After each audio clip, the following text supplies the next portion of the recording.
It's 6:30. Good morning. I'm Ian Crouch with Hunter News. Crash investigation police are appealing for help to locate a man involved in a serious accident at Cams Wharf in June.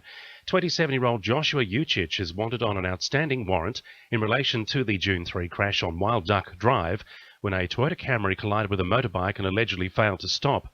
The motorbike rider, well-known criminal identity Trevor Fing, lost an arm and a leg in the accident.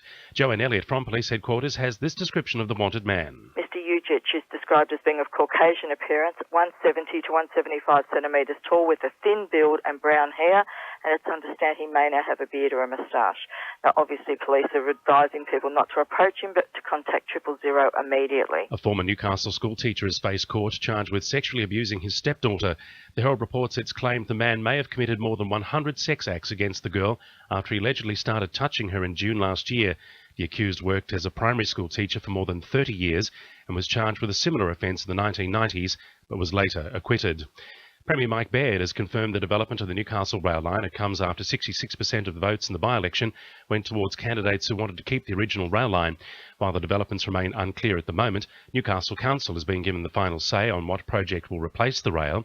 Minister for Transport and the Hunter, Gladys Berejiklian, says the truncation will satisfy a demand from Novocastrians to get the job done. Most Novocastrians, when I speak to them or when they write to me, say to me, we just want something to happen. We're sick of people sitting on their hands, and what you have from the Baird government is a government moving forward and bringing the people of Newcastle that new hope for the future. Williamtown RAF Base is set to undergo a major expansion in the new year, creating hundreds of jobs.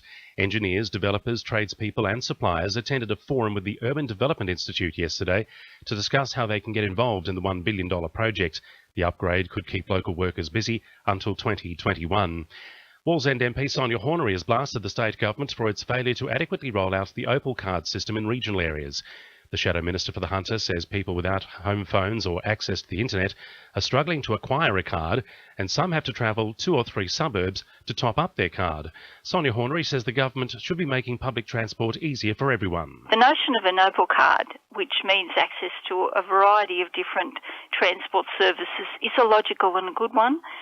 We just want to make it easier for people in the Hunter to be able to access it. And so really the Minister for the Hunter and Minister for Transport, Gladys Berejiklian, needs to come to the Hunter and talk to the people about ways that it can be improved. And the great white shark living in Lake Macquarie has made another appearance. A fisherman was at a jetty at Murray's Beach yesterday when he spotted the shark circling just 50 metres from the shore before coming within a metre of him. The wharf is popular with children, while skiers regularly use the area. Now with sport, Cecilia Connell. The future of the Newcastle Knights Members Club remains unclear following last night's annual general meeting. The NRL wants the 14,000-strong body to instead become ticketed members, effectively dissolving the club, while Chairman Nick Dan says a decision is yet to be reached. The contentious $10.53 million bank guarantee and a lack of transparency in the ownership transition were also hot topics. Meanwhile, former Knights Mark Sargent and Rob Tew were granted special red and blue status, becoming life members. On the fairway, Belmont touring professional Nick Flanagan was left 8 shots off the lead in his golfing comeback at the New South Wales PGA Championship, carding 3 birdies and 3 bogeys in an even par round of 71. Waratah's Lee McKechnie and Aaron Townsend are poised for good results today, both finishing 3 under 68 in 14th place, and the Newcastle Jets are in final preparations to meet Wellington Phoenix at Hunter Stadium tomorrow afternoon. That's sport. I'm Cecilia Connell. 2 RFM News Time, 26 to 7.